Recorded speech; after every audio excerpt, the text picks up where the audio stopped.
Hello అండి. మనం ఈ వీడియోలోన శాంసంగ్ గెలాక్సీ M31 ఈ ఫోన్లో మనం స్క్రీన్ షాట్ ఏ విధంగా తీసుకోవాలనే దాని గురించి ఈరోజు మనం తెలుసుకుందాం. ఫస్ట్ ఆఫ్ ఆల్ ఇందులో 3 మెథడ్స్ ఉన్నాయండి స్క్రీన్ షాట్ తీసుకోవడానికి.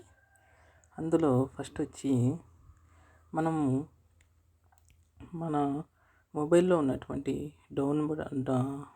లాక్ బటన్ మరియు ఒక వాల్యూమ్ డౌన్ బటన్ని క్లిక్ చేసినట్లయితే చూడండి, వాల్యూమ్ బటన్ ఒకేసారి క్లిక్ చేసినట్లయితే మనకు స్క్రీన్ షాట్ అనేది వస్తుందన్నమాట.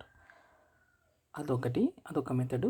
నెక్స్ట్ రెండవ మెథడ్ వచ్చేసి మన యొక్క చేతిని కుడివైపు నుంచి ఎడమ వైపుకు ఈ విధంగా పామ్తో మనము స్క్రోల్ చేసినట్టయితే అక్కడ అలా కూడా ఒక స్క్రీన్ షాట్ అనేది వస్తుంది. నెక్స్ట్ అదే విధంగా ఇంకా థర్డ్ మెథడ్ వచ్చేసేసి మనం సెట్టింగ్స్లోకి వెళ్ళేసేసి అందులో మనకు ఎక్సెసిబిలిటీ అనేటువంటి ఆప్షన్ మనకి ఇక్కడ కనిపిస్తుంది కదా, దాన్ని ట్యాప్ చేసి అందులో వచ్చేసి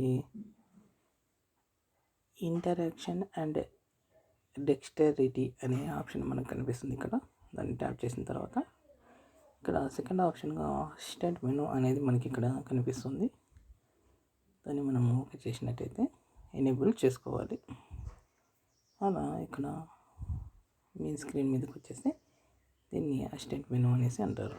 ఇందులో వచ్చేసేసి ఇక్కడ స్క్రీన్ షాట్స్ అనేసి మనకి కనిపిస్తుంది కదండి, దాన్ని కనిపించేది మనం నొక్కినట్టయితే కనుక అది కూడా స్క్రీన్ షాట్ అనేది కనిపిస్తుంది. ఓకేనా. కాబట్టి ఈ విధంగా 3 మెథడ్స్లో మనము స్క్రీన్ షాట్ అనేది శాంసంగ్ గెలాక్సీ M31 మొబైల్లో తీసుకుంటాము. Okay, thanks for watching.